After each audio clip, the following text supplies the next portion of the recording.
Guys, so what I'm going to do today is some really lovely pork ribs. I'm going to smoke them up, show you how I like to do them.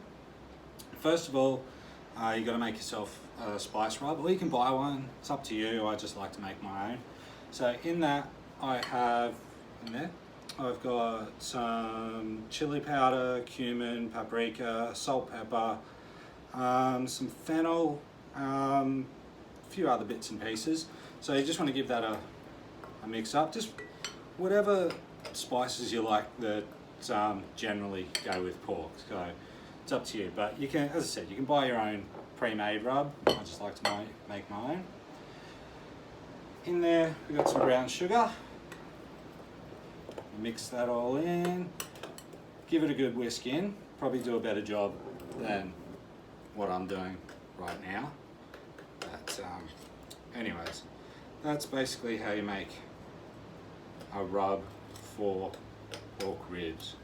So you want it sweet and an equal amount of heat. So taste it, add things that you like. Some clove powder would be nice as well.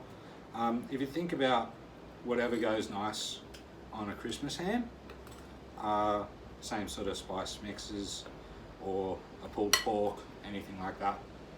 So once you've got that made up, a lot of people remove this membrane at the back. I can't be bothered today, so just going to give it a few slashes, and that'll allow your spice rub to sort of get down into the meat on these underside of the ribs. That's pretty easy. Obviously I've made a lot of the spice rub here, and the reason why I'm wearing gloves is, number one, because I'm feeding someone else, but it's going to get cooked off. But number two, it's easier to get the spice rub around. It doesn't stick to your hands and get all gross. So throw it on like that. You want to make sure that you get it completely coating the ribs. Like, you'll think it's way too much, but it's not. A lot of it'll cook out. Getting on like that.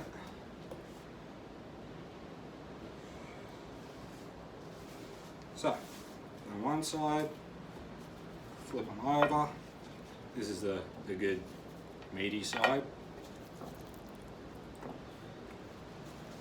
So got those flipped over like that. A bit more.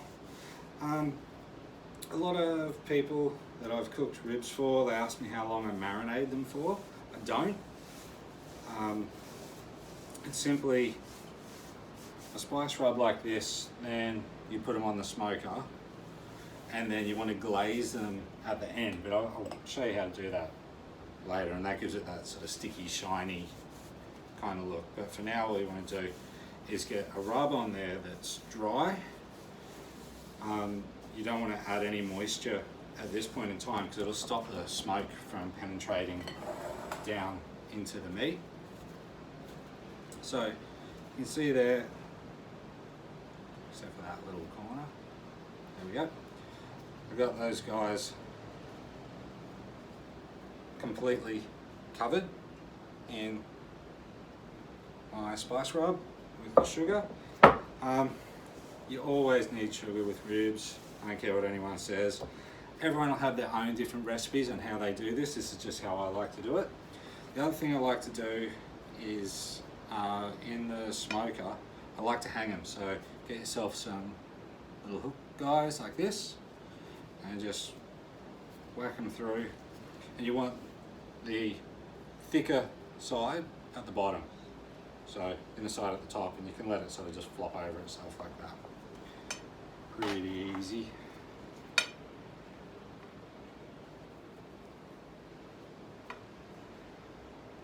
we go. Now the reason that I like to hang them in the barbecue is it kind of stretches it out and allows more of the smoke to penetrate into the muscle tissue. That'll help to break it down and make it nice and tender in the end. But and the other thing is, in Australia our ribs are generally quite thin. They're not as thick as the ones that you get in America, so it doesn't take as long. A lot of people say sort of 3 hours, then 2 hours wrapped, and then another hour. These only take maybe an hour or so hung, then an hour wrapped, and then another hour back on the smoke and a bit of glaze, and it'll be done. So anyways, that's that first bit done. We're ready to pop those on the grill. So got the ribs hanging from the lid of the barbecue, so they're about to go in. There's no grates or anything in here, it's just direct coals and no baffle plate either. So I'm going to pop those in and close the vent right up. So basically you just want just a tiny hole, like smaller than your little finger, allowing the heat to come out. And what that's going to do is slow down the cooking process because I don't have any heat protection there. The reason I do that is, number one, it makes it a bit faster. You don't have to do them mega low and slow and take all day. You can do these quite quickly. When I say quick, it's still going to take 3 or 4 hours. Keep an eye on the temperature, probably around 275 to 300 degrees Fahrenheit. The main reason I hang them is so, one, you get that expansion of the muscle tissue, and also the dripping from the fat from the pork ribs is going to hit the coals and create a really nice sort of flavour throughout the meat. So that's the way I do it. So it's going to sit on there for maybe an hour. We'll come back, keep on checking on it, have some beers, check out the surf, and when it's time, then we'll wrap them up. So one other important thing that I forgot to mention, once you've got your ribs on, is to drink a beer. And I would recommend drinking mid-strength beers because you're going to be cooking for around about 4 hours. So if you drink full-strength beers at the rate I do, you're going to be flogged and you won't remember what you're cooking. So mid-strength beers are the way to go. Dig in. Okay, so time to wrap up our little pork ribs. So I've got some cider here, I've got some butter and brown sugar on the foil. So we just add a little bit of apple cider. You can use beer if you want, or maybe a pear cider. I don't know. I kind of like the sweetness of apple cider, apple and pork, you know that goes good. Anyways, just want a little bit of that down. So we pull the pork ribs off the grill, and kind of hard to see this light, but they look really nice. The smoke has penetrated in there enough. They've been on for an hour and a half. So what we want to do now is put them on upside down. So the meat side down onto the butter, brown sugar and cider mix before we wrap them up. You can probably see here the bones are starting to poke through. That's a good thing. Obviously I'm wearing heat-proof gloves. Don't do this without heat-proof gloves. You'll burn yourself. Anyways, so we'll add just a little bit more cider on the top. Like that. And then we just wrap them up. Probably a little bit pointless showing you how to do this, but you go one side, and then push that down, hold it up, like that, and then the other side over. What you want to do is create a nice seal so none of that moisture evaporates out of there, and it becomes a nice tight little package. So once you've done that on both of them, you'll probably have a little bit of cider left over, so drink that and then do the other one, drink more of the cider and then chuck it back on the barbie. So when you go to put them back on the barbecue, remember the meaty side goes down, so they've got that concave, and the butter, sugar and everything's down the bottom, and that's going to evaporate up through the meat. If you do it up the other way, chances are you'll perforate the foil, all the juices will fall out down into your charcoal. You don't want that, so put them that way up, back in, pop the lid on, and continue to cook for probably another hour or so. We'll keep on checking them, and the way to check them is pick them up, and if they feel kind of floppy in your hands, means they're ready to go, and well, they're ready to glaze anyways. So we'll unwrap them, glaze them. Next bit, I'll show you how to make a nice simple glaze, and that's sort of the key thing to smoked ribs, is that shiny, glossy glaze at the end. But yeah, that part's done. We'll see you in a minute. How to make a really simple glaze. So what I've got here is good old Cotty's apricot jam, nice and sweet. Apricot goes good with pork. So I've put about half a jar into there. A hot sauce, so like a Tabasco or Sriracha, something like that.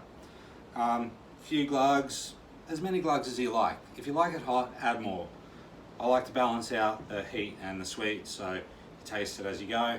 And just regular old barbecue sauce. Pop those in and have it on a really low heat, so it just comes to the simmer, and keep on whisking it. And what you'll get is something that looks like this. It's quite thin, and that's how you want your glaze to be. You can, once it's come to the simmer and everything's melded together, you don't want any lumps of jam or anything like that. You just want a nice syrupy consistency. You can switch off the heat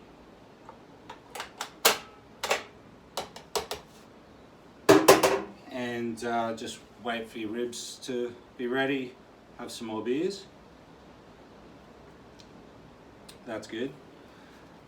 And when it's ready to glaze, I'll show you how to do it with a mop, but you can also use a basting brush or something like that, or just pour it on it. Do whatever you want. Yeah. But easy glaze. That's it. Okay, so we've unwrapped the ribs, made our glaze, we've got our mop, which is lovely. And what we want to do now is just apply the glaze to the ribs. It's probably going to smoke up a fair bit, but you just want to get it on there nice and thick.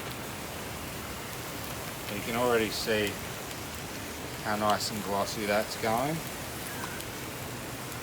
Usually I put this on 3 or 4 times, but it's up to you. You do it once. It's not exactly health food, so if you're going to do it, you may as well fucking do it. Anyways, first glaze, away we go. Cheers. Okay, so ribs are all done, pulled them off the barbecue.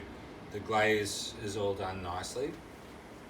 Usually what I like to do is serve it just with some coleslaw.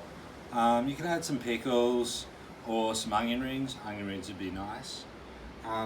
But anyways, back to the ribs. Just want to cut a little one out of here.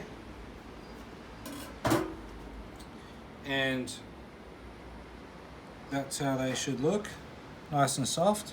You can see they've got that nice pink smoke ring in the middle there. That is your smoky flavour. It's not from the marinade or anything, although the glaze looks lovely. That pink colour is from the smoke. In this case, I used some applewood let's see how they taste.